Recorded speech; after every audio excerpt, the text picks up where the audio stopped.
अखण्डमण्डलाकारं व्याप्तं येन चराचरं तत्पदं दर्शितं येन तस्मै श्री गुरवे नमः। अज्ञानतिमिरान्धस्य ज्ञानाञ्जनशलाकया चक्षुरुन्मीलितं येन तस्मै श्रीगुरवे नमः। गुरुर्ब्रह्मा गुरुर्विष्णुः गुरुर्देवो महेश्वरः गुरुरेव परं ब्रह्म तस्मै श्री गुरवे नमः। तस्मै श्री गुरवे नमः।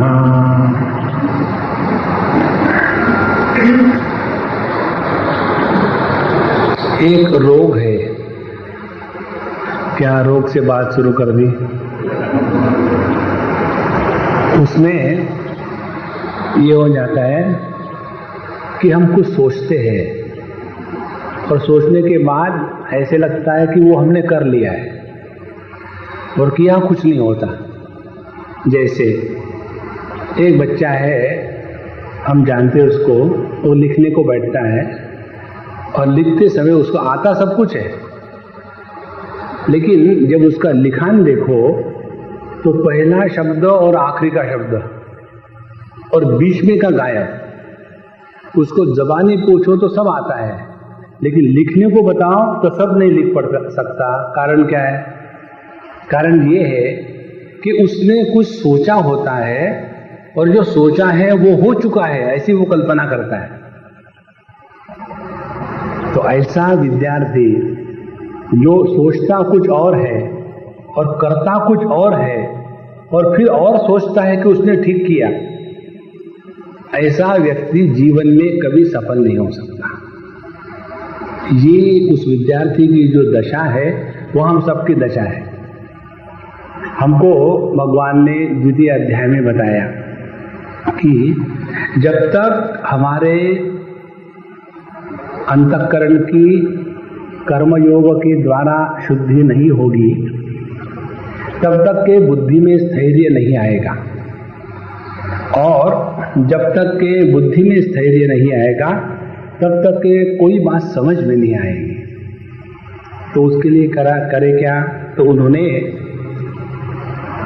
47 श्लोक के बाद में जो कर्मयोग का सूत्र है उसमें बताया कि योगस्थ कुरु कर्माणि बुद्धि योगस्थ कुरु कर्माणि, बुद्धि योग में स्थित होकर के कर्म करे।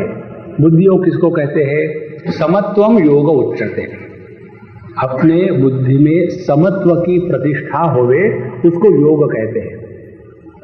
इसके बाद उन्होंने इस बुद्धि में समत्व लाने के लिए 5-6 बातें बुद्धि के बारे में बताई है।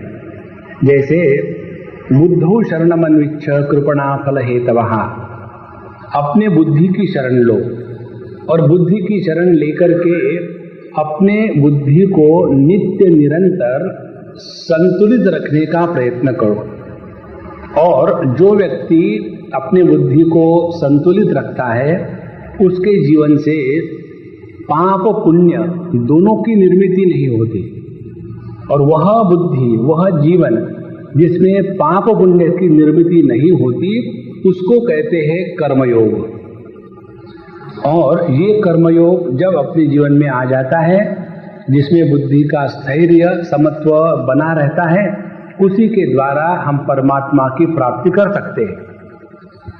और इस समय हमारी स्थिति ये है, श्रुति विप्रतिपन्ना, बहुत सारी चीजें सुन सुन करके दिमाग में खिचड़ी हो गई है, और इसीलिए हमेशा यही समस्या, अब ये करे या वो करे, ऐसा करे या वैसा करे। और ये जब सब खत्म हो जाएगा तब बुद्धि में स्थैर्य आएगा, और जब बुद्धि में स्थैर्य आएगा तो उसका परिणाम बुद्धि में समत्व, जिसको स्थित प्रज्ञ के लक्षण के द्वारा भगवान ने बताया। जहां तक हमने पीछे बार देखा था। अब जैसे हमने उस रोग की बात करी, वही रोग हम सब में है। अर्जुन तृतीय अध्याय के पहले ही प्रश्न पूछता है, जहां वो कहता है कि भगवान आपने ये बताया जिस बुद्धि में समत्व है, ऐसे बुद्धि के द्वारा परमात्मा की प्राप्ति होती है। ऐसा ब्राह्मी स्थिति पार्थ, माने महत्व की क्या बात है? बुद्धि। तो मुझे आप डायरेक्टली बुद्धि योग में लगाओ ना, कर्म में क्यों लगाते हो?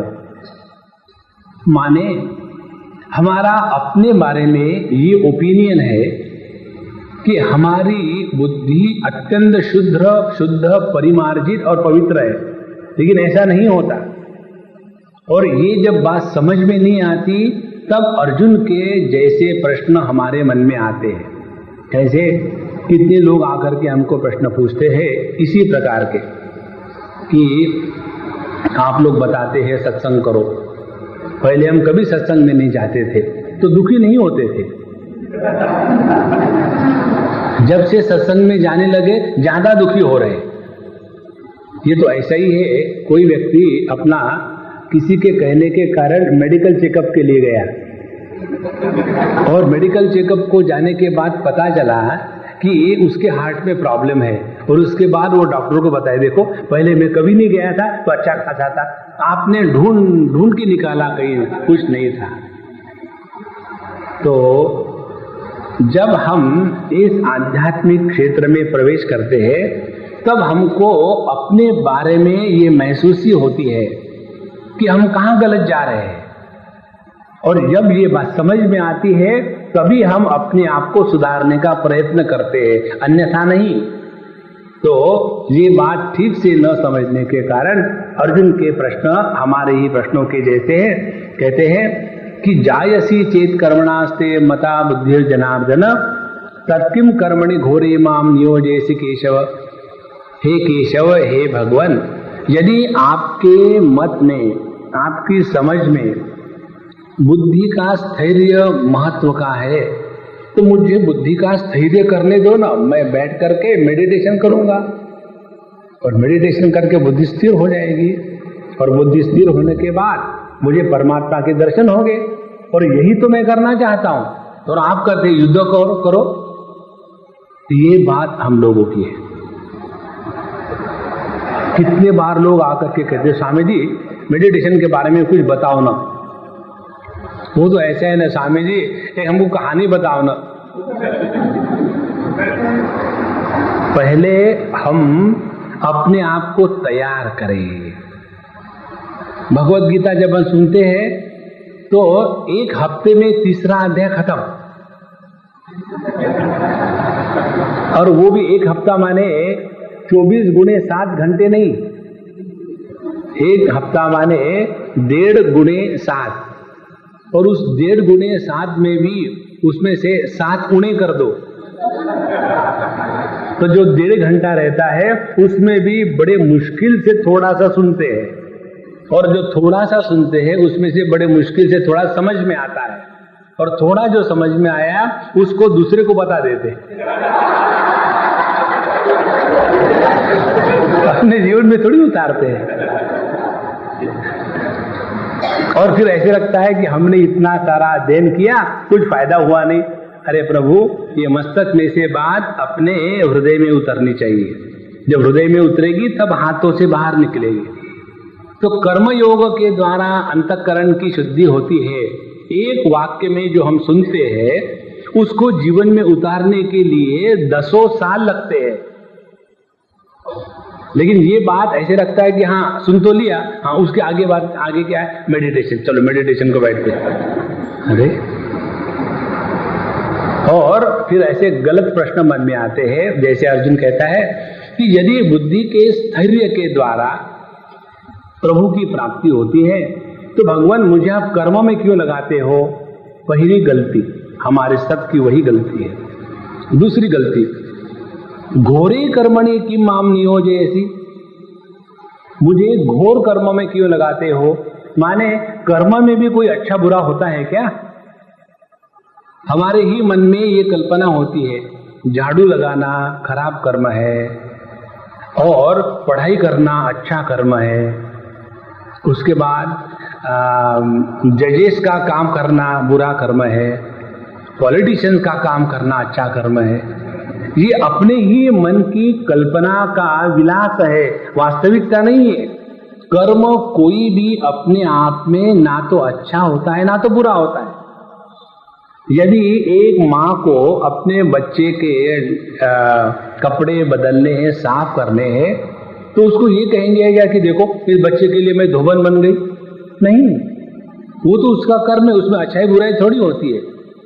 ये बात हमको समझ में नहीं आती। दूसरी बात तो एक हम ये कल्पना कर बैठते हैं कि कर्मयोग सुन लिया तो हो गया। अरे बाबा, सुनने के बाद करना भी पड़ता है।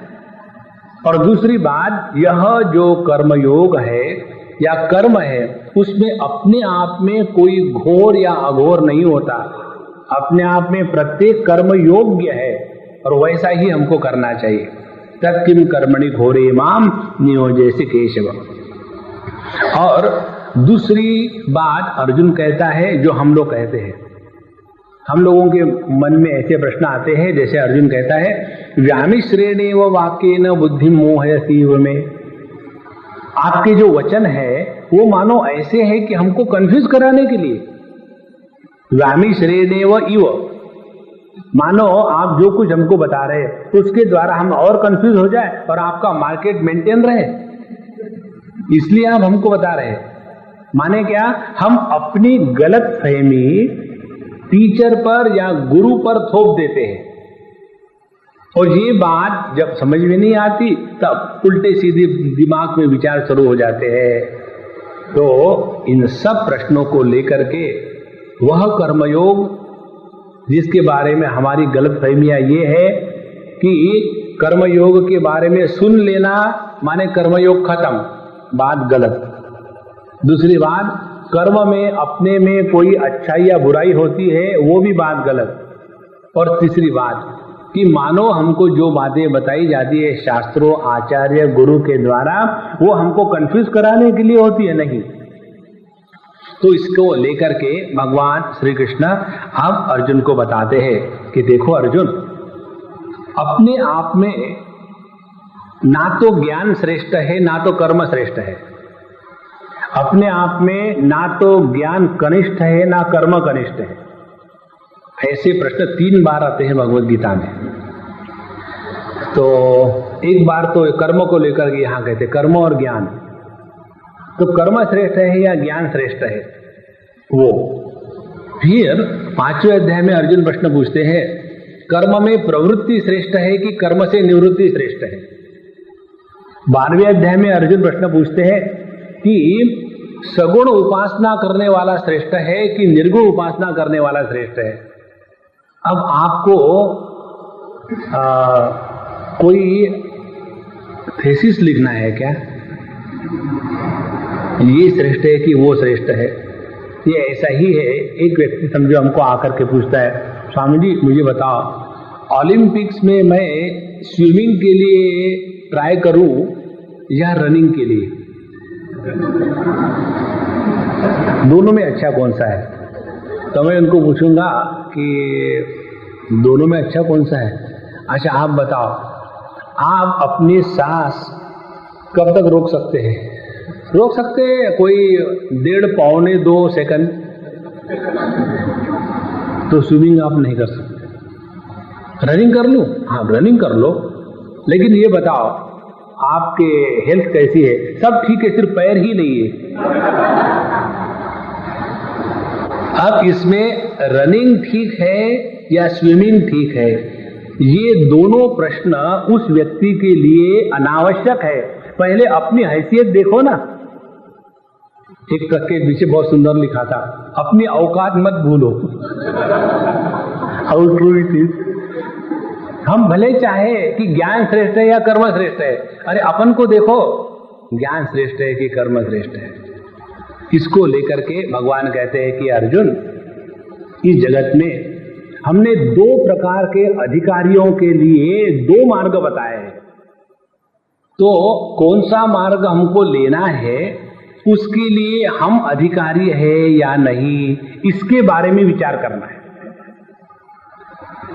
हमको जैसे कोई पूछे कि बताओ मेडिकल में जाऊं या इंजीनियरिंग में, तो हम क्या कहेंगे, अच्छा बताओ 2 + 2 5, गो टू मेडिकल।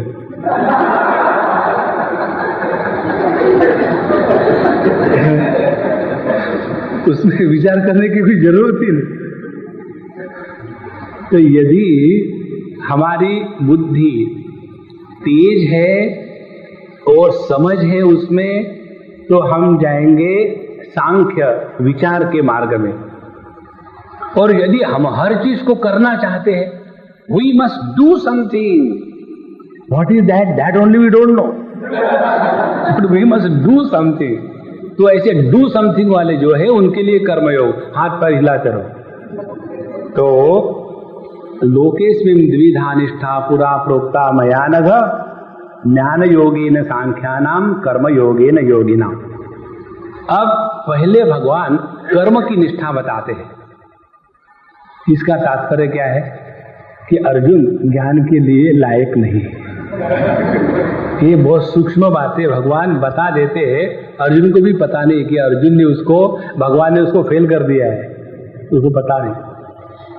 तो अब कर्म के बारे में जिसके लिए इस समय अर्जुन अधिकारी है, उसको पहली बात बताते हैं कि कर्म की सभी बातें तृतीय चतुर्थ पंचम अध्याय में है, बहुत आवश्यक और महत्व की है। पहली बात, न कर्मणा मनारंभात नैष्कर्म्यम पुरुषोष्णुते। हम यदि ये कल्पना करें कि ना करे कर्म, ना मिलेगा कर्म फल, जैसे ना रहेगा बांस ना बजेगी बांसुरी। हम कर्म के ही कारण दुखी है, मैं ही सबका करती हूं, इसीलिए सब मुझे कोसते हैं, अब मैंने निश्चय कर लिया कुछ नहीं करूंगी। ये जो रिवोल्ट आता है कर्मों को लेकर के, इस प्रकार से रिवोल्ट के द्वारा कर्म का त्याग करना माने कर्म योग में पदार्पण नहीं करना। न कर्मणाम अनारंभात, इसके बारे में भर्तृहरि जी बहुत बड़े राजा हो गए, बहुत बड़े सन्यासी भी थे, राजर्षि थे और बहुत ज्ञानी थे। उन पर गोरखनाथ महाराज का वरद हस्त था। वो उज्जैनी के थे और एक बार शिकार करने के लिए गए और उन्होंने शिकार करके एक हिरन को मारा और वो हिरन दौड़ते दौड़ते इस गोरक्षनाथ भगवान के पास जाके पड़ा, तो उनके गोद में पड़ा। तो राजा कहता है कि ये मेरा हिरन है, लाओ मुझे। बोले ये तो मेरे गोदी में पड़ा, तुमको कैसा मिलेगा? ये कहिए और होता तो बात अलग है, लेकिन ये तो मेरे पास है, ये तो मेरा है। फिर उन्होंने बताया कि तुम यदि किसको जीवन नहीं ले सकते, किसी को जीवन नहीं दे सकते, तो क्यों ले रहे हो? तो उन्होंने क्या क्या आप दे सकते इसको जीवन? हाँ मैं दे सकता हूँ। देखो, उन्होंने इस हिरन को कहा उठो बेटा जाओ खेलने चले जाओ। हिरन उठ के चला गया। फिर इनको लगा अरे ये तो जादुई बात है, और फिर वो उनके शिष्य हो गए। जब शिष्य हो गए तो उन्होंने कहा ऐसे नहीं शिष्य होता, सब छोड़ छाड़ करके पूरी तिलांजलि दे करके आ जाओ, तब मैं तुमको सिखाऊंगा। और तब जाकर के भर्तृहरि ऋषि ने गोरक्षनाथ भगवान से सब ज्ञान सीखा और उसके बाद उन्होंने ये 3 सेंचुरीज मारी। एक है वैराग्य शतक, और उस वैराग्य शतक में ये विचार लिखा है, कहते कि 3 प्रकार के लोग होते हैं। एक जो कोई कर्म करने के पहले ही पंचर, अब क्या I don't think we can do it and there are so many difficulties in life. और आज तक नहीं किया तो क्या फर्क पड़ा? बहुत लोग हैं ना, जैसे अपने बंबई के लोग कहते हैं ना, स्वच्छ मुंबई सर्वांची जबाबदारी फक्त माझी नहीं। The very slogan is wrong. So ऐसे जो लोग प्रारंभ करने में ही थक जाते हैं, अड़ जाते हैं, न कर्मणाम अनारंभात नैष्कर्म्यम पुरुषोष्णुते, केवल हाथ में हाथ बांध करके बैठना माने नैष्कर्म्य नहीं, वो निकम्मापन है। नैष्कर्म्य और निकम्मापन में बहुत फर्क है। दूसरे प्रकार के लोग बताते हैं भर्तृहरि जी कि जो प्रारंभशूर होते हैं, प्रारंभशूर माने कोई करने के लिए, yes I am ready, tell me what is to be done, lift it and put it there, lift it, I don't put it there, put it down. यानी कोई भी कार्य करने के लिए एकदम तैयार, लेकिन उसको कभी भी पूरा नहीं करना, वो उनकी स्पेशलिटी है। और तीसरे प्रकार के लोग, उनके जीवन में कोई कार्य लेने के बाद जितनी कठिनाइयां, जितनी समस्याएं आएगी, उतना उनको ज्यादा जोश आता है कि कैसे ये पूरा नहीं होता, इसको करके रखेंगे। इसीलिए कर्म को लेकर के भगवान पहली बात बताते हैं, कर्मणाम अनारंभात पुरुषः नैष्कर्म्यम न अश्नुते। केवल कर्म को प्रारंभ नहीं करना माने कर्म का हमने त्याग कर दिया, ये बात नहीं। कारण क्या, नैष्कर्म्य शब्दों को समझ ले तो फिर ये समस्या सुलझ जाएगी। नैष्कर्म्य किसको कहते हैं? जब हमारे अंतःकरण में जगत के किसी भी वस्तु के प्रति कोई भी महात्म्य नहीं रहता, और जब हम अपने परिपूर्ण स्वरूप को पहचान लेते हैं, तब जगत के कोई भी वस्तु के प्रति किसी भी प्रकार की कामना उत्पन्न नहीं होती। और जब किसी भी वस्तु के प्रति कोई भी कामना उत्पन्न नहीं होती, तो उस कामना के अभाव में कर्म करने की प्रवृत्ति भी अपने आप शांत हो जाती है। तो स्वयं हो करके कर्म करने की प्रवृत्ति जब शांत हो गई, ऐसे अपने सहज अस्तित्व को नैष्कर्म्य कहते हैं। इसमें कर्म छोड़ने का प्रयत्न नहीं, इसमें जगत से दूर भाग जाने की आवश्यकता नहीं, और इसने मैंने सब कर्मों का त्याग कर दिया है, यह कर्म संन्यास का अभिमान भी नहीं है। ऐसी स्थिति को कहते हैं कर्म संन्यास या नैष्कर्म्य सिद्धि। तो न कर्मणाम अनारंभात नैष्कर्म्यम पुरुषोष्णुते। दूसरी बात, न च संन्यसनादेव सिद्धिम समधिगच्छति। सिद्धिम नैष्कर्म्य सिद्धिम, संन्यसनादेव, यदि कोई ने विचार किया कि मैं कुछ करूंगा ही नहीं जीवन में, तो केवल मैं करूंगा नहीं, ऐसे करने से कुछ नहीं होता। ये दो बातें समझ ले। चाहे ये विचार चौथे अध्याय में विस्तार से देखेंगे हम, चाहे हम कर्तृत्वाभिमान रख करके कर्म करें, या कर्म त्याग का कर्तृत्वाभिमान रखे, दोनों का अर्थ एक ही है। जितना मैं कर्म कर रहा हूं, यह कर्तृत्वाभिमान हमको बंधन कारक है, उतना ही मैं कुछ भी नहीं करता हूं, यह कर्तृत्वाभिमान भी उतना ही बंधन कारक है। इसीलिए न च संन्यसनाद एव माने केवल, केवल ये विचार कर लिया कि अब हमने सन्यासी बन गए, लाल पीले कपड़े पहन लिए, उसके बाद अब हम कुछ कर्म नहीं करेंगे, हमने सन्यास ले लिया है, ऐसी बात 100% गलत है। छठे अध्याय में भी इस कर्म सन्यास के बाद भगवान साधना के क्षेत्र में, समाधि के क्षेत्र में बताएंगे। दो बातें हो गई, कर्म के त्याग की, जिसके द्वारा हमारी बुद्धि संतुलित रहेगी। अच्छा, आगे कहते हैं ये ऐसा क्यों? ये इसलिए कि हमको प्रभु ने ये स्वातंत्र्य नहीं दिया है कि हम कर्म करें या न करें।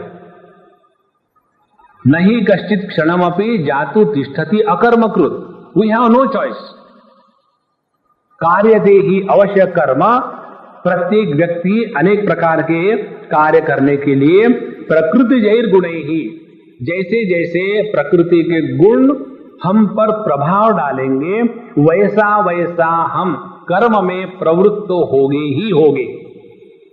आपको याद होगा हमने 2-4 लेक्चर के पहले बताया था, पहली समता बताई थी बुद्धि को लेकर के जिसकी साधना हम लोग सीख रहे हैं। दूसरी समता बताई थी मन को लेकर के जिसको भक्त के लक्षण बताए थे।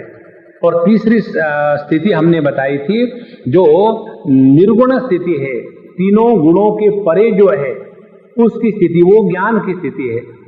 तो उस ज्ञान की स्थिति में क्या कहते हैं भगवान 14वें अध्याय में कि प्रकाशम च ज्ञान या सत्वगुण, प्रवृत्तिम च रजोगुण, मोहमेव च पांडव तमोगुण, न द्वेष्टि संप्रवृत्तानि न निवृत्तानि कांक्षति।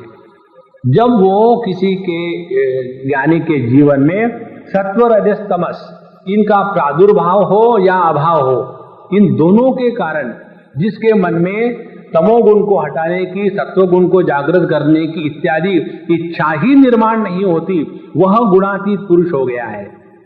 और इसलिए यहां जब कहते हैं कि जब तक हम इन गुणों के प्रभाव में हैं तब तक के हमको कर्म करना अवश्यम भावी है, we just can not stop. इसलिए वेदर वी शुड वर्क और not, this choice is not given to us. तो कर्म यदि करना ही है, न कश्चित क्षणमपि जातु तिष्ठति अकर्मकृत कार्यते अवश्य कर्म सर्व प्रकृति जैर गुणे ही। अब जब कर्म करना ही है तो सवाल ऐसा है, क्या कर्म निष्प्रयोजन होवे या निष्काम होवे? ये दोनों शब्दों को ठीक समझ लेना। कई बार निष्काम कर्म को हम निष्प्रयोजन कर्म समझ लेते हैं। निष्प्रयोजन कर्म कौन से है? जैसे बहुत सुना पेपर में कि कावेरी नदी को लेकर के अपने 2 स्टेट जो है अपने देश के, हमेशा पानी को लेकर के उनके दोनों के बीच में आग लगती है। तो किसी ने सोचा कि इसको जरा ठीक करे, तो वो जाकर के कावेरी नदी के पास बैठ गया और हाथ में डंडा लेकर के, और जो नदी का पानी है उसके ऊपर लकीर खींचने के लिए डंडे से मारने लग गया कि यहाँ पानी के ऊपर में लकीर खींच दो, इधर का पानी तमिलनाडु का और इधर का पानी कर्नाटक का। तो नाटक ही नाटक हो रहा और क्या है। तो इस प्रकार से ये नदी जो बह रही है उसको लाइन खींच करके डिवाइड कर दे। अब ये निष्प्रयोजन कर्म है, इसे कुछ नहीं होने वाला, इस प्रयोजन की सिद्धि कभी नहीं होगी। इसलिए जीवन का जो नैष्कर्म्य है कि हम कर्म करेंगे नहीं, ये संभव नहीं। अच्छा, कर्म करेंगे तो कैसा करें? निष्काम होवे या निष्प्रयोजन होगे? तो अपने जीवन के कर्म का प्रयोजन होना चाहिए, लेकिन इस प्रयोजन में अपने काम की, कामना की, स्वार्थ की दुर्गंध नहीं होनी चाहिए। देखो, तो जिस कर्म में प्रयोजन की स्पष्टता है लेकिन कामना का अभाव है, ऐसे प्रकार से हमको कर्म करने हैं। अन्यथा यह नैष्कर्म्य, निष्कामता और निष्प्रयोजनता, ये दोनों को हम एक समझ लेते हैं और वो गलत है। तो ये यदि समझ में न आए और हम ऐसे करें जैसे भगवान बताते हैं 6वें श्लोक में, कर्मेन्द्रियाणि संयम्य य आस्ते मनसा स्मरन् कर इंद्रियार्थान विमूढ़ात्मा मिथ्याचारस्य उच्यते। ही इज अ हिपोक्रेट, वह बहुत बड़ा दंभी है। कौन? यहां 4 बातें हैं। अपने मन में कामना हो तो उस कामना को पूर्ण करने के लिए चाहे जो भी करे कामना पूरी कर लेंगे, यह सबसे घटिया बात। कामना को पूरा करने का प्रयत्न करे लेकिन चाहे जो भी नहीं, अपनी कामना शास्त्र सम्मत है कि नहीं, उस कामना को पूरा करना हमारे धर्म के अनुसार है कि नहीं, और उस कामना को पूरा करने के लिए हम योग्य प्रकार के मार्ग का अवलंबन कर रहे कि नहीं, इस प्रकार से समझ करके अपनी कामना पूरा करना ये अच्छा मार्ग, पहली बात। दूसरी, अपने मन में कामना तो होवे लेकिन प्रयत्न करने की इच्छा नहीं। I wish this should happen, I wish that should happen, फिर करो ना, वो नहीं करेंगे।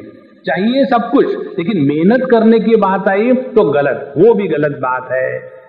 तीसरी बात, हमारे मन में कामना है लेकिन स्वार्थ से प्रेरित नहीं, वह कामना की जिसके द्वारा सबका भला हो उसके लिए हम मेहनत कर रहे। ये तीसरी ऊंची दर्जे की स्थिति। इससे भी बढ़ करके हमारे मन में कामना भी नहीं और कर्म हो रहा या नहीं हो रहा है इसका भान भी नहीं, यह सर्वोच्च स्थिति। और जिसको भगवान ने यहां कंडेम किया है वो क्या है कि कहते हैं कर्मेंद्रियाणि संयम्य, जिसने अपने आप को बिल्कुल बांध के रखा है। इसका उदाहरण हमारे स्वामी जी देते थे, बोले आप गंगा किनारे चले जाओ, कई स्थानों पर आपको ऐसे सीन मिलते हैं। कौन से? पत्थरों के पास बैठे हैं महात्मा जी, सब प्रकार के मेकअप को पूरा करके और करने के बाद ऐसे शांत बैठे हैं और सामने एक टर्किश टॉवल रखा है और उसके ऊपर में चार तरफ से चार पत्थर ताकि वो टॉवल उड़ न जाए, और उसके सेंटर में एक 100 की नोट, उसके ऊपर बड़ा पत्थर ताकि पत्थर उड़ न जाए। वो 100 रुपए को लेकर के इस प्रकार से बैठ करके और फिर बैठे शांत हो करके। और बीच में जैसे होता है ना कि सब ठीक ठाक है कि नहीं, मेडिटेशन ठीक चल रहा है कि नहीं, ये देखने के लिए एक आंख खोल करके देखा कि 100 रुपए है और एडिशन नहीं हुआ, never mind, continue, have patience. और इस प्रकार से बाहर से कर्मेंद्रियाणि संयम्य, मनसा, मन के द्वारा स्मरण आस्ते, पैसों का चिंतन चल रहा है, कितना मिल रहा है, कितना मिल रहा है। हमको याद है एक बार हमको कहीं बुलाया था लेक्चर के लिए, तो हाँ ना करते गए, ठीक है भैया हम आ जाएंगे। तो उसके बाद बोले स्वामी जी अब ये ठीक हो गया, आ जाएंगे, हाँ अब बात करो। अब क्या बात करनी? पैसे की। मैं क्या पैसे की बात करूं? तो बोले आप कितना लेते हैं? तो हमने कहा 1 घंटे के 3 करोड़ रुपए अपना रेट है। अब क्या है ना, यदि दिमाग में ये बात घुसी तो बाहर से दिखाने के लिए तो हम बड़े साधु संत सन्यासी है, और दिमाग में बात चल रही है कि ये लेक्चर हम देंगे तो हमको इतना मिलेगा। देखो उस दिन हमने बात बताई थी आपको, हमारे आश्रम में एक बड़ी अच्छी संगीतकार जन्माष्टमी के दिन शायद आई थी और भगवान के सामने बहुत बढ़िया भजन गाए, अच्छे भजन थे, भगवान का नाम स्मरण, भगवान ने उनको अच्छी आवाज दी है, खूब जबरदस्त हुआ। और हमारे यहाँ ऐसी पद्धति है कि जब भजन कीर्तन भगवान के सामने गाते हैं तो तालियां नहीं बजाते, वो संगीत का जो अपनी सेवा भगवान के सामने अर्पण कर रहा है उसका अपमान होता है और वो भगवान का भी अपमान होता है, इसीलिए शांत बैठते हैं। वो होने के बाद अब जो प्रोफेशनल्स होते हैं उनको जब तक के वाह वाह वाह वाह मुकर्रर मुकर्रर मुकर्रर आने मुकर के चले जाओ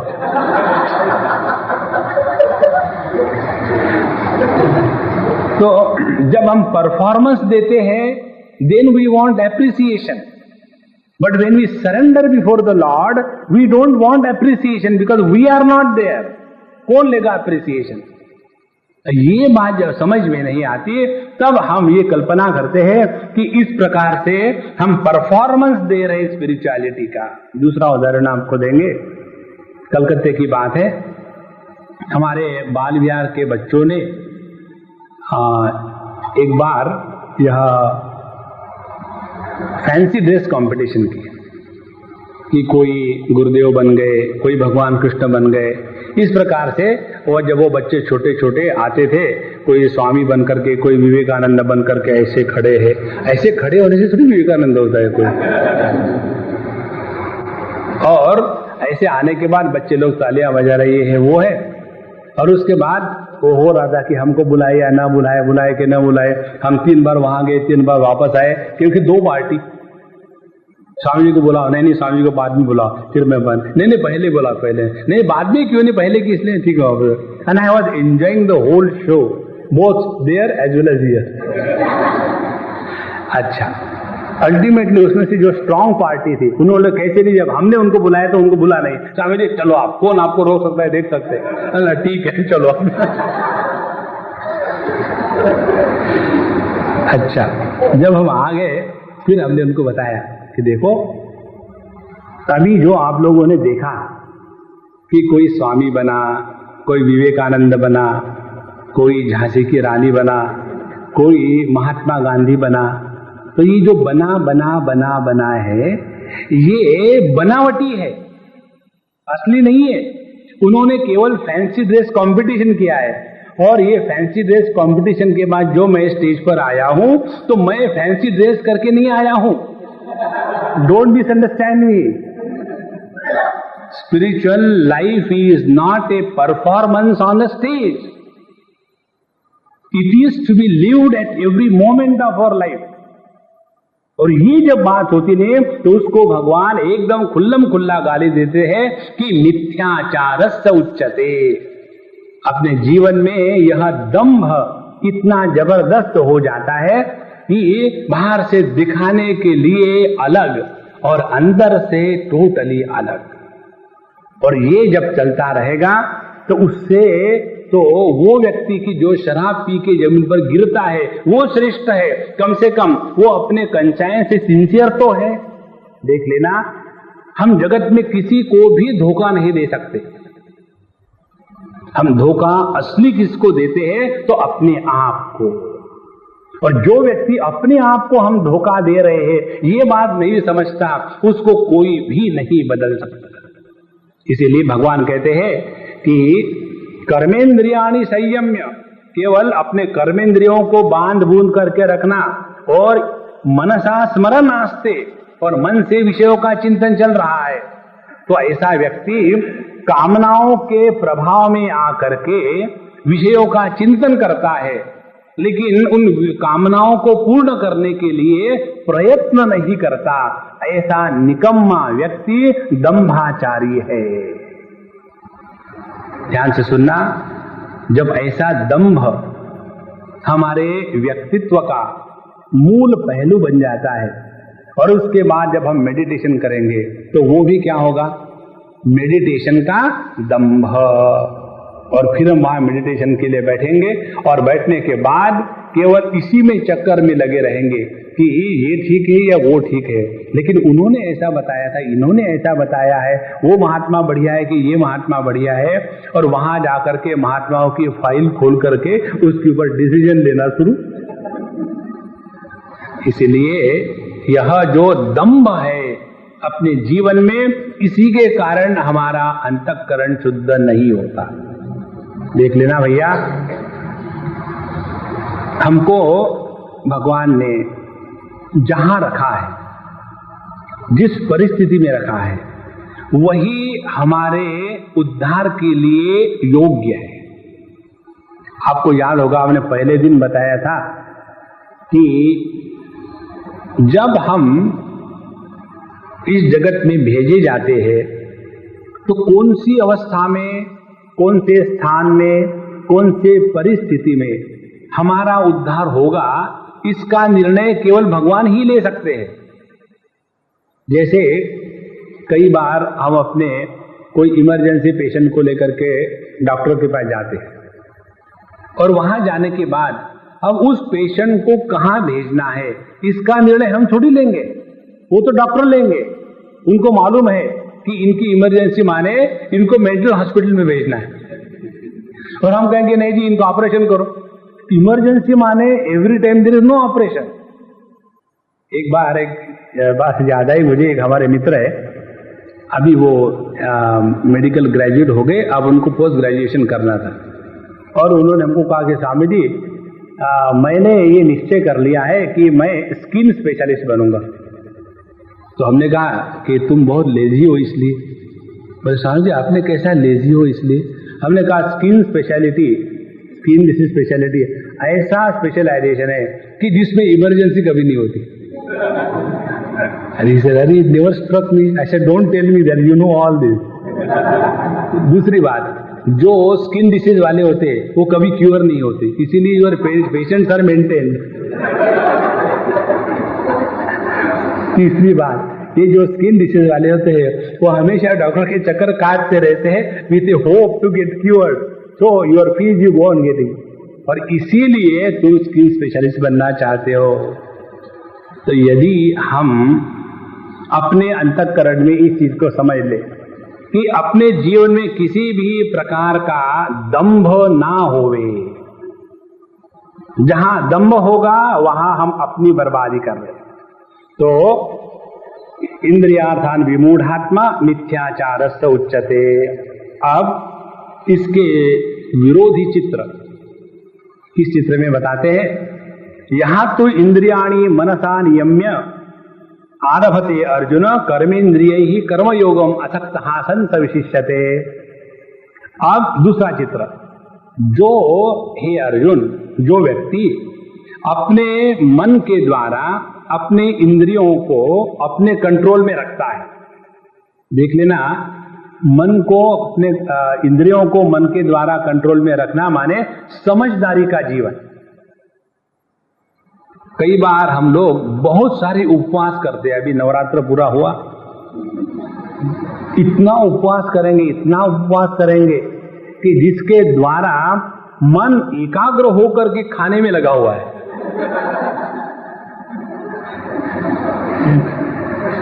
छठवें अध्याय में भगवान बताएंगे। हम आपको ये सब इसलिए नहीं बता रहे कि आपके उपवास की, आपके साधना की, आपके भक्ति की हम खिल्ली उड़ा रहे। हम वही बता रहे हैं कि जो हमने किया है। हमने 3 साल तक केवल एक बार खाना खा के रहे, और उन 3 सालों का जो एक्सपेरिमेंट पूरा हुआ हमारे जीवन का, उसके ये नतीजे निकले। पहला, हम रोज एक बार 3 टाइम का खाना खाते थे। सीरियसली बता रहे, झूठ झूठ नहीं, क्योंकि पिछले 24 घंटे कुछ नहीं खाया, अब खाना है, और अगले 24 घंटे कुछ नहीं खाएंगे, तीनों का दबा लो।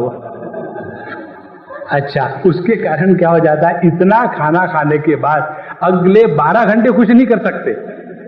When you eat too much, you just can't function। और फिर अगले 12 घंटे कुछ नहीं मिलेगा, इसलिए कुछ मत करना। तो पूरे लाइफ में क्या होता है कि खाना क्या, एकमेव, दूसरा कोई भी विषय नहीं चलता। फिर तीसरी बात ये हो जाती है कि आदमी इस खाने के चक्कर में प्रभु को भूल जाता है। आए थे हरि भजन को, ओटन लगे कपास, भगवान के मार्ग पर चलने के लिए निकले, और अब खिचड़ी खाऊं या लड्डू खाऊं? अरे राम, खाऊं कुछ भी, भगवान को याद रखो बाबा, वो महत्व की बात है। इसलिए कहते हैं कि मनसा इंद्रियाणि नियम्य, तो मन के द्वारा अपने इंद्रियों को समझाना है। छठवें अध्याय में भगवान बताते हैं, युक्ताहार विहारस्य युक्त चेष्टस्य कर्मसु युक्त स्वप्नावबोधस्य योगो भवति दुःखः। ध्यान से सुनना। 1 साल में 9 दिन उपवास करना, केवल 9 दिन के लिए मन को तगड़ा बना करके इंद्रियों के पीछे छोड़ देना। खबरदार यदि कोई खाएगा तो 9 दिन मत खाओ, बहुत बढ़िया बात है। उसके बाद जैसा 9वां दिन पूरा हुआ, फिर जो भी जाएगा उसकी टांग तोड़ के खाना। अरे राम, हमको याद है ये जो चातुर्मास करने वाले होते हैं ना, 4 महीने लहसुन प्याज नहीं खाते। उसके बाद पानी से लेकर के चाय तक और साबुन तक उसमें प्याज होना चाहिए। इतना प्याज प्याज प्याज। अब ये 7 दिन की इंटेंस साधना, ये कितनी शक्ति और कितना आत्मविश्वास आपने निर्माण करेगी। दूसरी साधना हम आपको बताते हैं भगवद गीता के अनुसार, युक्ताहार विहारस्य युक्त चेष्टस्य कर्मसु। यदि हम दिन में 3 बार खाए और तीनों बार मात्रा में खाए, तो देखो कितना उसमें बहुत साधना का बात बनता है। क्योंकि समझो आप खाने के लिए बैठे और बाय मिस्टेक ब्रेकफास्ट अच्छा बन गया,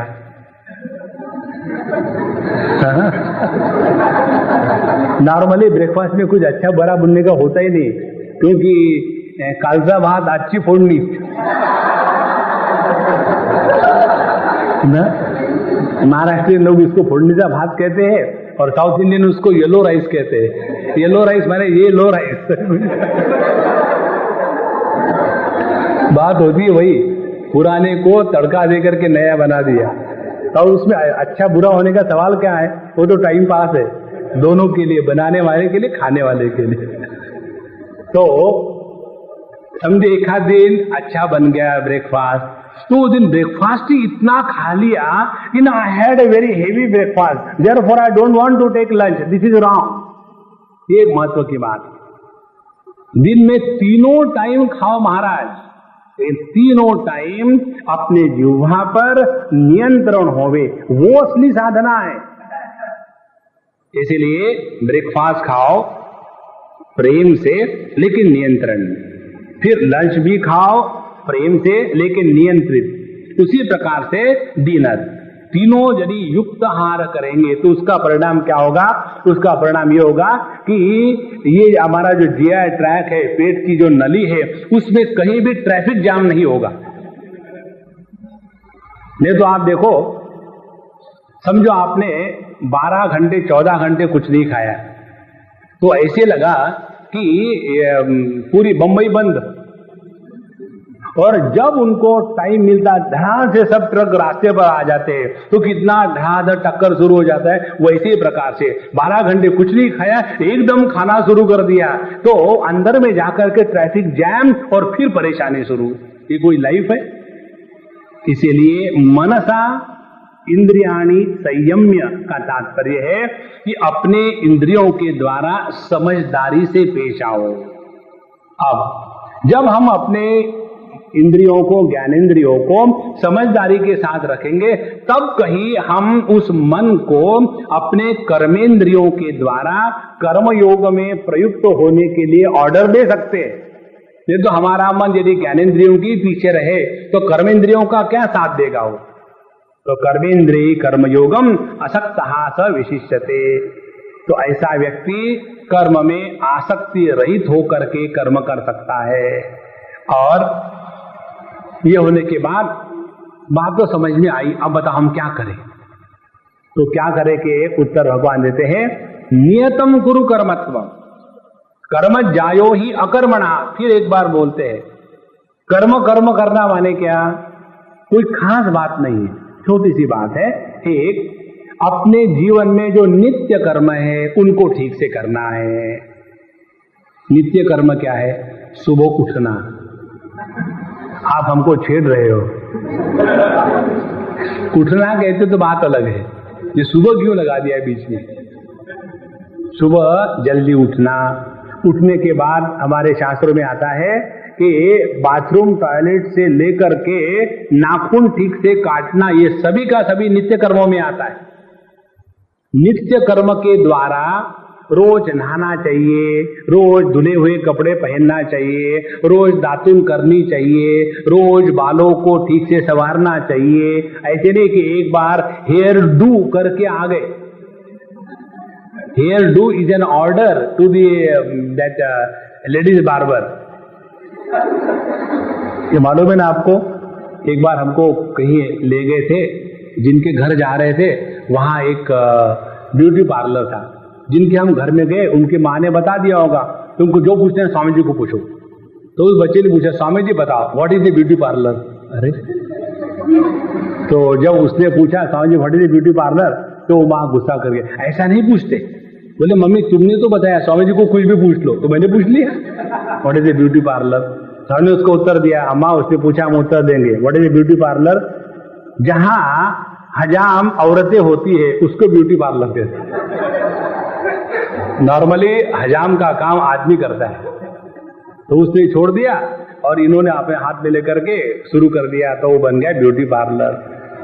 तो यह यदि हम अपने लाइफ में नित्य कर्म करे, माने जो हमको अपने देह को ठीक से मेंटेन करने के लिए जो करना है वो नित्य करना है। ध्यान से सुनना, जो व्यक्ति नित्य निरंतर सुबह जल्दी उठ करके नहा धो करके प्रसन्न होकर के फ्रेश होकर चलता है, उसका पूरा दिन बन गया। आपने अनुभव किया होगा, जिस दिन आपको बिस्तर से बाहर उठाने के लिए बुलडोजर को बुलाना पड़ता है, माने बच्चे मम्मी को बुलाते हैं कि भैया पापा को उठाओ। अब आप गलत अर्थ मत निकालना, मुझे वैसे बोलना नहीं आता है। तो यदि रोज का ये धंधा हो तो ऐसे व्यक्ति का जीवन कैसे स्मार्ट रह सकता है। तो ये नित्य कर्म करने से we begin our day in a right mood, और जब हमारा दिन ठीक से बनेगा, स्टार्ट होगा, तभी जाकर के हम कर्मयोग ठीक से कर सकते हैं। ये एक नियतम कुरु कर्मत्वम। दूसरी बात, यदि हमारे अंतःकरण में इतना उत्साह आ गया है तो उस उत्साह को हम कहीं एजिटेशंस में कन्वर्ट न कर ले। दो बातें हैं, एक होश में आकर के काम करना जोश के साथ, एक बात ये, नहीं तो जोश इतना आया कि होश उड़ गए। तो जोश के साथ होश रहेगा तब हम अपने आप को नियंत्रित रखेंगे। तो पहली बात, नियतम कुरु कर्मत्वम, अपने नित्य कर्मों को ठीक से करना। Begin your day early morning with A joyful exposition, first. Second thing, यह जो सुबह शुरू कर दिया हमने अपने आप को इंस्पायर्ड मूड से, क्या करें, खुराफात नहीं। खुराफात कैसी होती है, कई व्यक्ति सुबह में जल्दी उठने के आदी होते हैं और अच्छी बात है, लेकिन उनको जब दूसरे बच्चे घर में सोते रहते हैं ना तो बड़ी गुस्सी आती है, अभी तक सोए पड़े कुंभकर्ण के अवतार। फिर वो बच्चा कहते हैं पापा आई एम योर सन, और फिर हो जाता है ना। तो हम यदि उठ गए जल्दी तो अपनी ये जो शक्ति है वो विधेयात्मक मार्ग से in a creative manner has to be employed. फिर कौन सा क्रिएटिव मैनर है, ध्यान से सुनना, अपना अपना जो कर्तव्य कर्म है उसमें मन से लग जाओ। जब हम अपना कर्तव्य कर्म मन से प्रेम से करते हैं तो हमारे कर्म नहीं फूटते। जो कहते हैं ना, पता नहीं भगवान ने मुझे औरत क्यों बनाया, सुबह सुबह उठ करके आटा गूंदना पड़ता है, और वो ऐसे दांत चबा चबा करके आटे को बनाएंगे और उसकी पूरियां बनाएंगे तो पूरा सत्यानाश खाने वाले का। तो नियतम कुरु कर्मत्वम, पहले अपने आप को संवार के रखे और उसके बाद जो भी कुछ हमारा कर्तव्य कर्म है उसको प्रेम से, आनंद से और जॉयफुली करें। नियतम कुरु कर्मत्व। और ऐसा करने से क्या होगा, ऐसा करने से ध्यान से सुनना, इसका सबसे ज्यादा प्रभाव अपने पर ही पड़ेगा। कैसे? यदि हमने नित्य कर्म के द्वारा अपने देह को ठीक से संवार के रखा और अपने कर्तव्य कर्मों को पूर्ण किया, तो हमने अपने मन को संवार के रखा। अपने स्थूल देह को ठीक रखने के लिए नित्य कर्म की आवश्यकता है और अपने मन को संवारने के लिए कर्तव्य कर्म की आवश्यकता है। आप देखेंगे, जिस दिन समझो आपने अपने बच्चे को या पति को या पत्नी को झगड़ा किया, झगड़ा करने के बाद फिर आप ध्यान के लिए बैठे, तो भगवान के साथ भी झगड़ा करेंगे, क्योंकि वहां तो झगड़े का मूड मेंटेन है। तो करना क्या है? करना यह है कि नित्य कर्म के द्वारा देह, स्थूल देह को संवारे और कर्तव्य कर्म की पूर्ति के द्वारा अपने मन को संवारे। देखो कितने महत्व है ये बात जब समझ में नहीं आती तो बच्चे कहते कि मम्मी मुझे स्कूल में जाना है, डोंट डिस्टर्ब, मेडिटेशन ऑन। जैसे होते हैं ना कि MTNL के कार्यकर्ता कार्य में है, टेक डाइवर्शन, इस प्रकार से मेडिटेशन ऑन, डोंट डिस्टर्ब नहीं। अपनी साधना दो प्रकार से होती है। एक, जब हम सबके साथ रहते हैं तब हम साधक होते हैं, दूसरी जब हम अपने साथ होते हैं तब साधक होते हैं। तो जब हम सबके साथ होते हैं तब जब साधक होते हैं तो उसके दो पहलू, एक है कर्म का, दूसरा है प्रेम का या भक्ति का। और जब अपने साथ होते हैं तब साधना का पहलू है अपना योगाभ्यास। तो जब सबके साथ है तो योगाभ्यास मत करो। जैसे यहां हम सब लोग बैठे हैं, सुनने के लिए आए तो सुनो, यहां करके मेडिटेशन में डोंट गेट लॉस्ट। और जब सब हंसते हैं, क्या हुआ?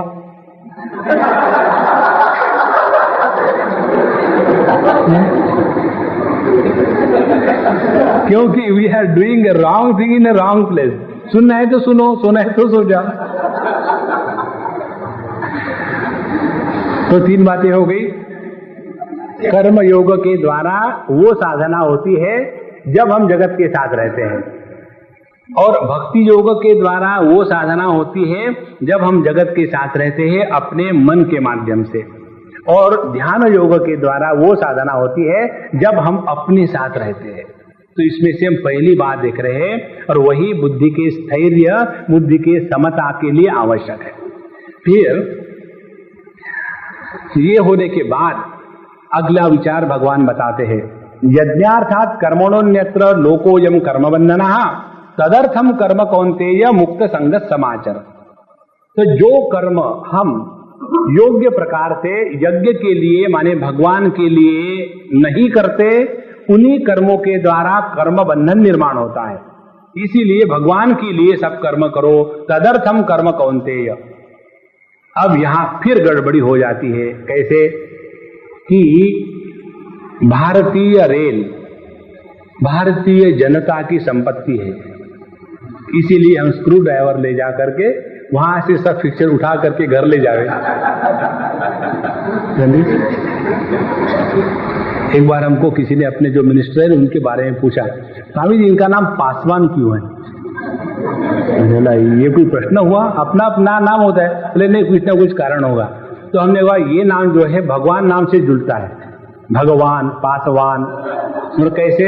भग माने जिसमें भग है उसको भग कहते हैं, और भगवान भगवाला, जैसे टोपी वाला, पालकी वाला, उसी प्रकार से भगवान भग 6 चीजों को कहते हैं। ऐश्वर्यस्य समग्रस्य धर्मस्य यशस्य श्रियः ज्ञान वैराग्यो षण्णा भग इति ऋणा, जिसमें श्री ऐश्वर्य ज्ञान वैराग्य ऐश्वर्य धर्म श्री ये 6 बातें होती है, वो जिसमें है उसको भगवान कहते हैं। तो हमने कहा इसी प्रकार से पासवान जो हर एक को 5 देता रहता है, तुम आ जाओ फ्री, डोंट हैव टू पे, अपने ही घर का है, क्योंकि यह भारतीय जनता की संपत्ति। राम राम राम। तो यज्ञार्थात कर्मणोन्यत्र, यज्ञ के लिए कर्म करना माने ऐसा नहीं हमारा दृष्टिकोण कि ये गवर्नमेंट का काम है, ऐसा ही होता है। देखो ये जो वृत्ति आती है ना कि जब हम गवर्नमेंट के लिए सबके लिए कार्य कर रहे हैं तो उसमें नुकसान होना, करप्शन होना, चोरी चपाती होना, दिस इज यूनिवर्सल फिनोमेनन। तुम भी ले लो ना, कितना चाहिए, ये उसका अर्थ नहीं है। भगवान के लिए कर्म करना है तो कोई फर्क पड़ता नहीं। आप चले जाओ, उत्तर प्रदेश की बात है, वहां कहो कि जाकर के भाई सुपारी चाहिए, किसके लिए चाहिए? पूजा के लिए कि खाने के लिए? माने पूजा की सुपारी 2 रुपए क्विंटल और खाने की सुपारी 50 रुपए एक छटा। तो कौन सी चाहिए बताओ?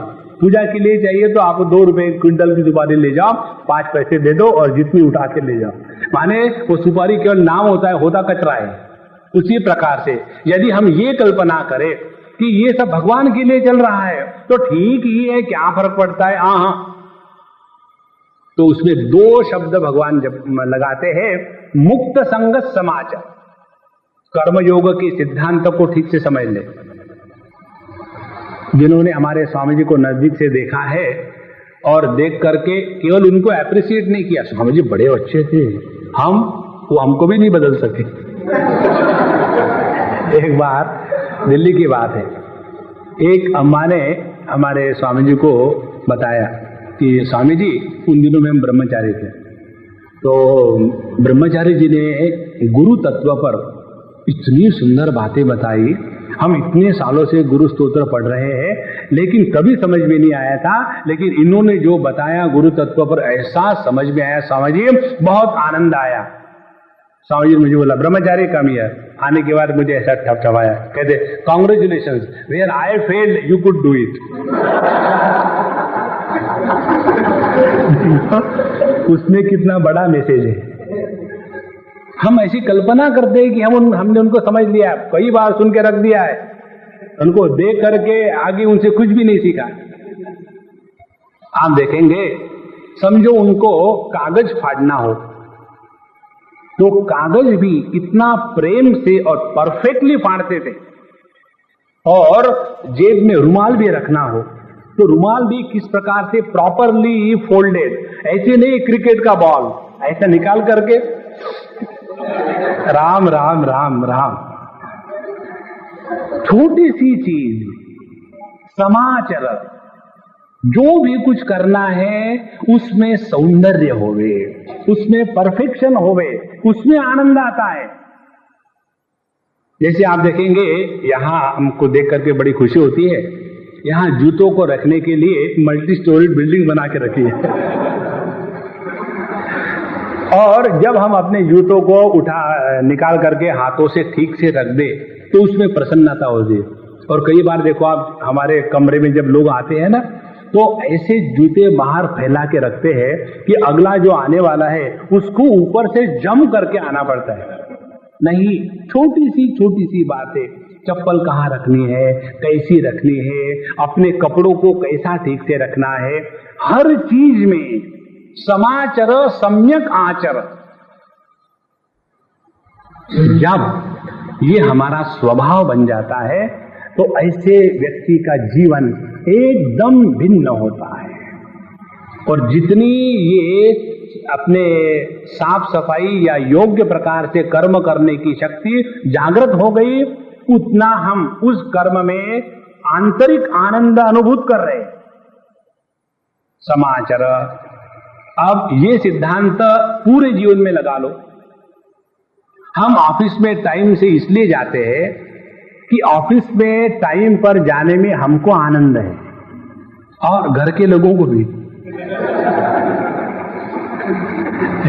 जब जल्दी जाओ ना, आपको ऑफिस में जाना है, निकलो यहां से। तो हम ऑफिस में इसलिए टाइम पर जाते हैं कि उसमें हमको आनंद है, इसलिए जाते हैं। हम अपना काम इसलिए अच्छा करते हैं कि किसी के कहने के लिए नहीं, उसमें हमको आनंद आता है। धीरे धीरे धीरे धीरे ये स्वभाव हो जाता है कि जो भी हम करेंगे, ध्यान से सुनना, जो भी हम करेंगे उसमें हमको आनंद आएगा। और एवरेज व्यक्ति कैसा होता है, जो जिसमें उसको आनंद आता है वो करना चाहता है। हमको आनंद आता है 12 बजे तक चादर ओढ़ के सोने में। हाँ, जो हमको करना है, जो हमारा कर्तव्य है, उसमें आनंद आ जाए तो आपको जगत की कोई शक्ति दुखी नहीं बना सकती। जैसे समझो हमारा खाना बनाने का काम है, तो जब हमको खाना बनाने में आनंद आएगा तो हमको कोई दुखी नहीं कर सकता। एक अम्मा हम जानते हैं, डॉक्टरनी है, बहुत बिजी रहती है अपने काम में, लेकिन उसको घर में जाकर के वो स्वयं गरम चपातियां कुछ बनाएगी और अपने बच्चों को और हस्बैंड को खिलाएगी। तो एक दिन मैंने उनको कहा कि अम्मा आप इतने थक थक के आती हो, क्यों इस चक्कर में पड़ती हो? बोले स्वामी जी, मुझे बड़ा आनंद आता है कि जब मैं गरम गरम चपाती और कुछ अपने बच्चों को और पति को देती हूँ तो मुझे उसमें आनंद आता है। देखो, उसमें थकावट नहीं है। हम जो जीवन में थक जाते हैं ना, उसका कारण यही है कि प्रेम नहीं। जहां प्रेम नहीं वहीं थकावट है। तो समाचर का तात्पर्य हुआ कि कर्म करने की वो रीति कि जिसमें हम थकेंगे नहीं, सम्यक आचर। और ये सिद्धांत हर चीज में लागू होता है। फिर ऑफिस में जाए या घर में रहे, आप कर्म में रहे या सोते रहे, हर चीज में सम्यक आचरण जो भी करना है, it must be an expression of perfection. जब हमारे माध्यम से परफेक्शन या परिपूर्णता हर क्षण अभिव्यक्त होने लग जाती है, तब हम प्रभु को अपने माध्यम से अभिव्यक्त होने दे रहे हैं, क्योंकि भगवान परिपूर्णता है। सम्यक आचर समाचर। अच्छा, दूसरी चेतावनी, इसीलिए भगवत गीता में जो दिया है प्रैक्टिकल वेदांत, वो आपको कहीं नहीं मिलेगा। जो व्यक्ति अपने जीवन में परफेक्शन ले आते उनको कहते हैं परफेक्शनिस्ट।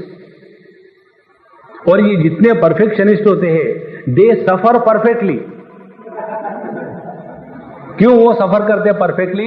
जैसे वो परफेक्ट है वैसे वो चाहते हैं कि हर व्यक्ति परफेक्ट होवे। ऐसा नहीं होगा, क्योंकि भगवान का नाटक चलेगा कैसा? यदि पति महाराज एग्जैक्टली परफेक्ट है तो पत्नी एकदम गबाड़ी।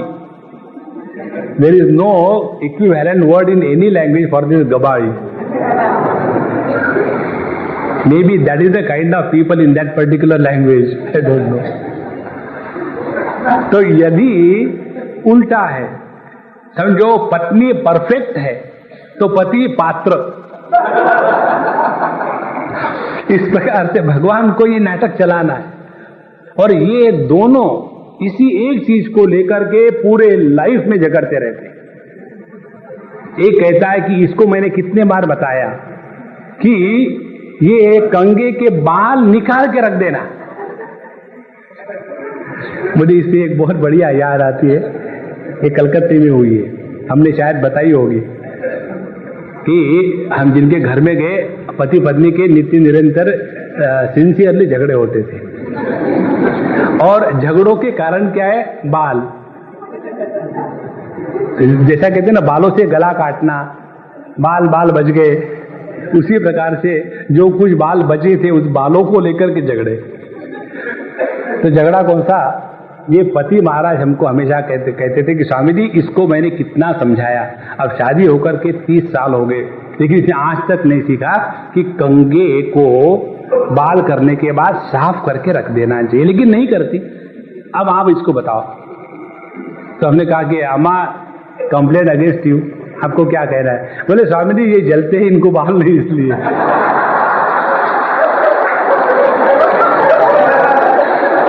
कितना मजा आ गया, इनको बाल ही नहीं। पहले तो बेचारे लोगों के जो गंजे होते हैं ना, लोगों के सर पर बाल देख करके जलते हैं पहला, और फिर वो घर में गए वहां कंघी के बाल कैसा नहीं गया काफला। तो जो स्वयं परफेक्शनिस्ट है वो चाहते हैं कि सब परफेक्ट बने, ये कभी नहीं होगा। तो करना क्या है? अपने परफेक्शन का दूसरे के ऊपर में दबाव नहीं डालना है। इसीलिए मुक्त संग, किसी भी प्रकार की आसक्ति किसी भी कर्म के साथ, फिर वो सुंदर कर रहे हो या न कर रहे हो, ये हमारा जो विचार है दूसरे ऊपर न ला दे। मुक्त संगत समाचार। अब देखो, जो लोग सुबह उठ करके समझो भगवद गीता का पाठ करते हैं, अब वो सोचते हैं कि घर का प्रत्येक व्यक्ति भगवद गीता का पाठ करे। सभी भगवद गीता का पाठ करेगा तो झाड़ू कौन लगाएगा? बेचारे वो सुबह सुबह उठ करके चाय बनाते हैं, आपको देते हैं, झाड़ू लगाते हैं, तो उनके हाथ में भगवद गीता क्यों पकड़ के देते हो? झाड़ू पकड़ा है ना, ठीक है। तो मुक्त संग, हम परफेक्ट होवे लेकिन अपने परफेक्शन का हमको ऑब्सेशन ना होवे। जिसको परफेक्शन का ऑब्सेशन होता है वह व्यक्ति परफेक्टली सफर करता है। इसलिए मुक्त संगत समाचार। अब ये सिद्धांत बताने के लिए भगवान दृष्टांत देते हैं। यह संपूर्ण जगत यदि देखो तो इस जगत में ये दो बातें स्पष्ट दिखती है। एक, समाचार, इस जगत में हर चीज कैसी सुचारू रूप से और सुंदर चल रही है। सूर्य का उगना अपने टाइम पर है, चंद्र का बढ़ना घटना अपने रिदम से चल रहा है, प्रत्येक बार जो जो पेड़ पौधा है अपने ही समय में फूल या फल देता है, हर चीज ही जगत में इतनी सुंदर चल रही है। तो यही सुंदरता जब हमारे जीवन में आएगी तब हमने इस नेचर से, इस जगत से कुछ सीखा है। अन्यथा ये केवल कल्पना मात्र रहती है कि हम साधक है। जो साधक अपने अगल बगल के चीजों से नहीं सीखता वह साधक नहीं है। असली साधना क्या है? हमारे भगवान दत्तात्रेय के जीवन देखो। भगवान दत्तात्रेय के जीवन में आता है कि उन्होंने 24 गुरु किए। गुरु किए माने हर एक के पास जाकर के दंडोत नहीं किया, उन्होंने उनसे वो बातें सीखी। तो जब हम जगत के किसी भी चीज से सीखने को तैयार है तो वह गुरु तत्व हमारे हृदय में अभिव्यक्त हो रहा है।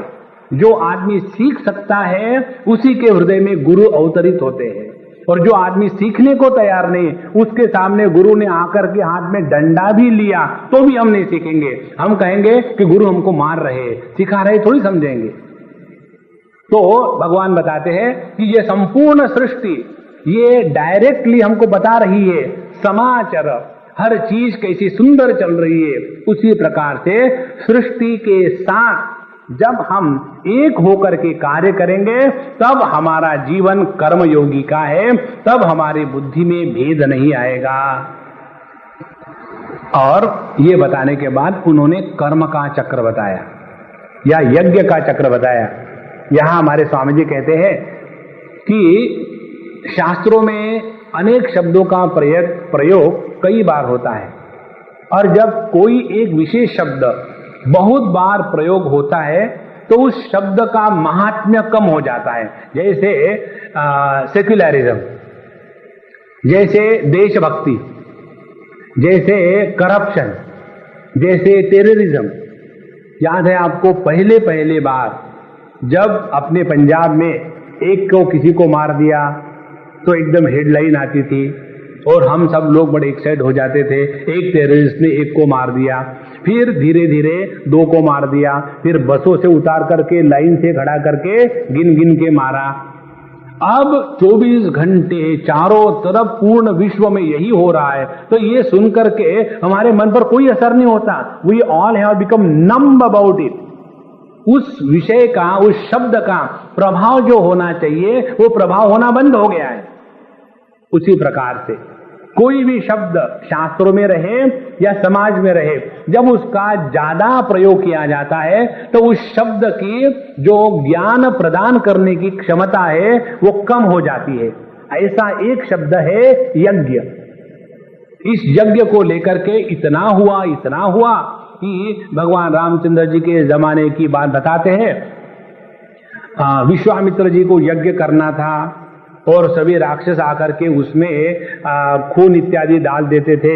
इसीलिए वो आए दशरथ जी के पास और उनको कहा कि मुझे रामचंद्र जी, लक्ष्मण जी दे दो, वो मेरे यज्ञ की रक्षा करेंगे और फिर मैं यज्ञ करूंगा। तो ये यज्ञ सुन के ऐसा लगा यज्ञ माने क्या, जमीन में बीच में एक छेद करना और उसमें गोबर से लाद लेना और फिर उसमें अग्नि प्रज्वलित करके वही आग जला करके उसमें आहुतियां डालना, यही यज्ञ है। इस प्रकार से इस यज्ञ शब्द का एक विचित्र विकृत रूप हमारे समाज में आ गया। और जो मॉडर्न है यज्ञ का स्वरूप, बाइसिकल पर हम आते हैं और या स्कूटर पर आजकल, और पीछे पोर्टेबल यज्ञ कुंड होता है, आपने देखा होगा। और पोर्टेबल यज्ञ कुंड में एक पोर्टेबल जो सामग्री होती है वो पैकेट में आती है, शुद्ध ऋषि यज्ञ सामग्री। मैंने ऋषि शुद्ध यज्ञ सामग्री पता नहीं।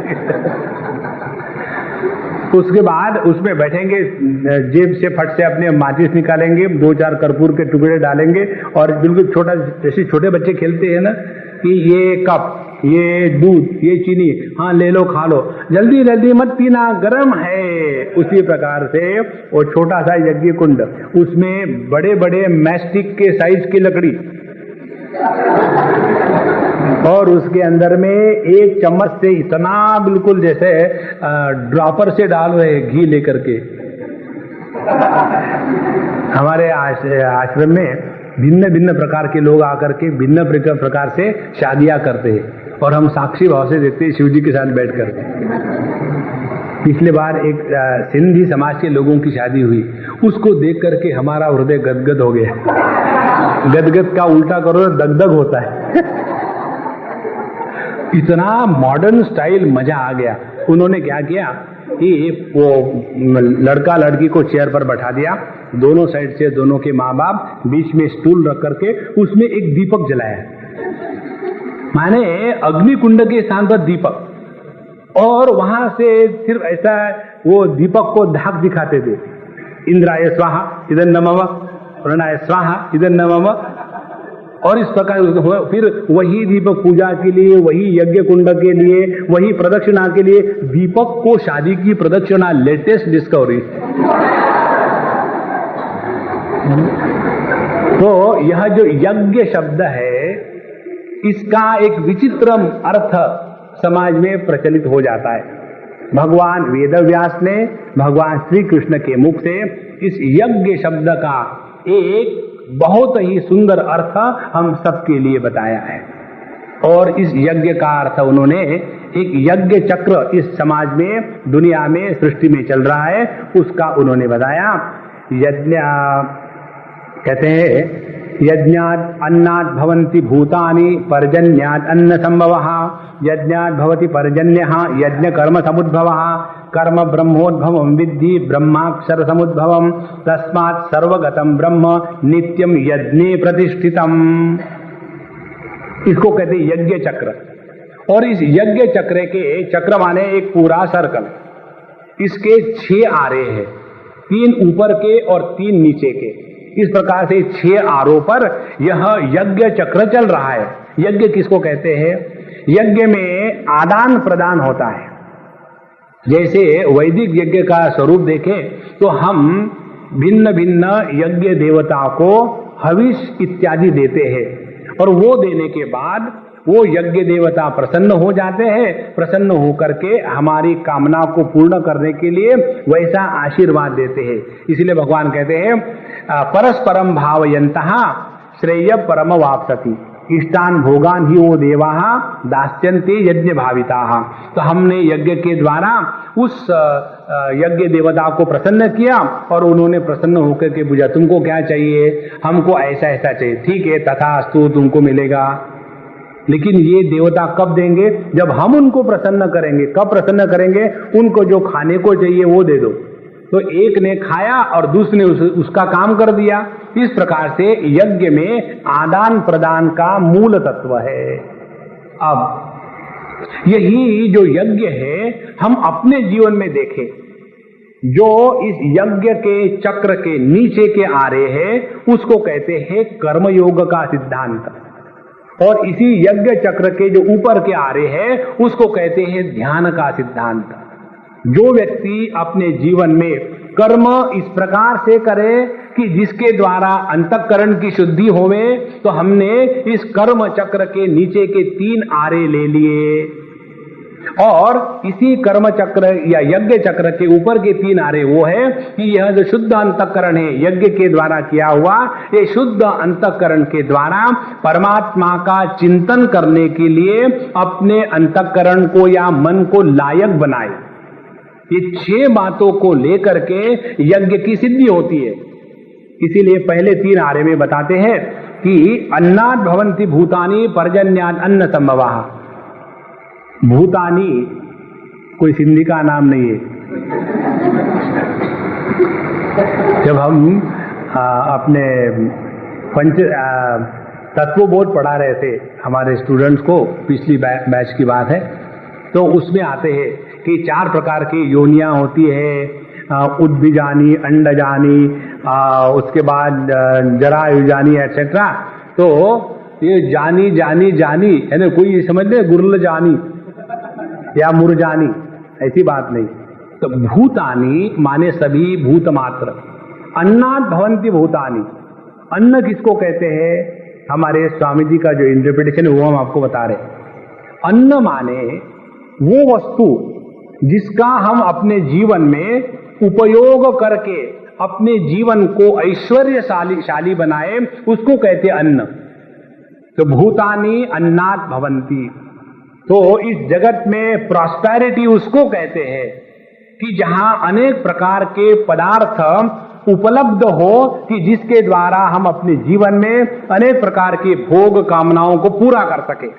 Prosperity is possible only when we work hard, sincerely to achieve the goal of our life, not otherwise. Loan मेला देकर के आज तक कोई देश प्रॉस्पर नहीं कर सका।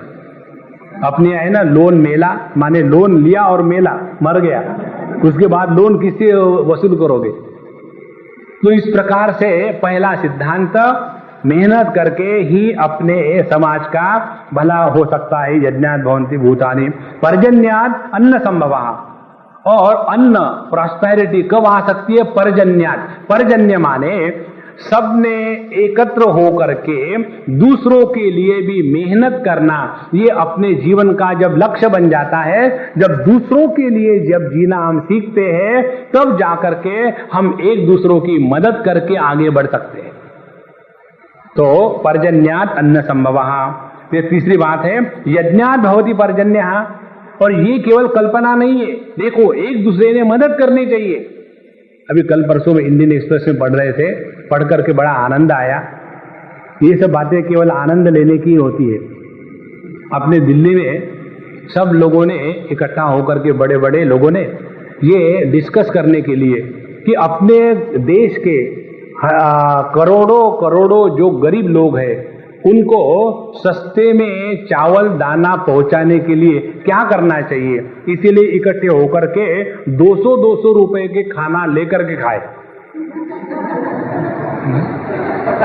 इकट्ठे हो गए, गरीबों का उद्धार कैसा हो, इसलिए इकट्ठे हो गए। और नेचुरली जब इकट्ठे होंगे तो खाना खाएंगे ही, और खाने की कीमत 200-250 से कम क्या हो सकती है। जब गरीबों को चावल या चीनी देनी है तो 2 रुपए से लेकर के 1 रुपया 90 पैसा करने के लिए कितनी मेहनत करनी पड़ती है। और ये कितना आसान काम है, एक प्लेट 200 रुपए की खा जाओ, सरल। देखो, यज्ञात् भवति पर्जन्यः, यह जो विचार है, जब पहले अपने जीवन में हम उतारते हैं, तब जाकर के देश का भला होता है, समाज का भला होता है। देखो, महात्मा गांधी ने जो कार्य किया, वो उनके बाद आज तक एक भी व्यक्ति क्यों नहीं कर पाया, इस पर विचार करें।